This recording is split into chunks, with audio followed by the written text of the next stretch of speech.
চিরধার্য। আমি বাংলা, বিহার, উড়িষ্যার নবাব সিরাজউদ্দৌলার বংশধর মফিজউদ্দৌলা। আমরা এখন কালাহান্ডি মরুভূমিতে আসলাম। মহারাজ, এটা কালাহান্ডির মরুভূমি নয়, এটা তিস্তা নদীর বালুচর।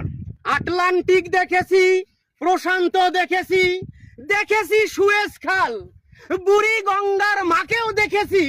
আমার তিস্তা নদীর একই হাল। মহারাজ, বাড়ির পাশে বন্ধুর বাড়ি, সেই বন্ধু দিয়েছে তিস্তার উপরে বাঁধ, তাই তো তিস্তা নদী শুকিয়ে হয়ে গেছে কাঠ। না না সেনাপতি, এটা কখনো মেনে নেব না। বন্ধুর সাথে মির্জাপুরি কখনো নেব না মেনে। জবাব দেব ন্যায়ের পথে, চোখে চোখে রেখে। মহারাজ, বছরের পর বছর গেছে, হয় নাই তিস্তা নদীর চুক্তি সই। মনের দুঃখে এই কথা আমরা কাকে কই? সেনাপতি, হুকুম জাহাবানা। করব না আর তিস্তা চুক্তি।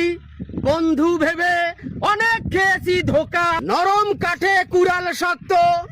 আজ থেকে আমার রাজ্যের সকল ট্রানজিট রুট বন্ধ। তাই হবে জাহাবানা, তাই হবে। আপনার হুকুম চিরধার্য। সেনাপতি, হুকুম জাহাবানা। দরকার হলে আমার রাজ্যের প্রজারা এই তিস্তা নদীর বালু খেয়ে থাকবে, তারপরেও আমাদের ওই মালটা তৈরি করতে হবে। শক্তের ভক্ত নরমের জম, এই কথাটাই চিরসত্য। গোস্তাকি মাফ করবেন জাহাবানা, গোস্তাকি মাফ করবেন। কোন মালটা জাহাবানা, কোন মালটা? ওটা আমি মুখে বলিতে পারবো না। যেটা আমেরিকার কাছে আছে, চায়নার কাছে আছে, রাশিয়ার কাছে আছে, ওই মালটার দরকার। কারণ আমার রাজ্যে কারো আধিপত্য আমি চাই না। সেনাপতি, হুকুম জাহাবানা। আমি যেটা হুকুম করেছি অক্ষরে অক্ষরে পালন করুন।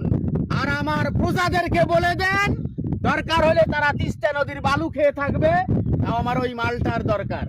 আপনার আদেশ চিরধার্য জাহাবানা, চিরধার্য।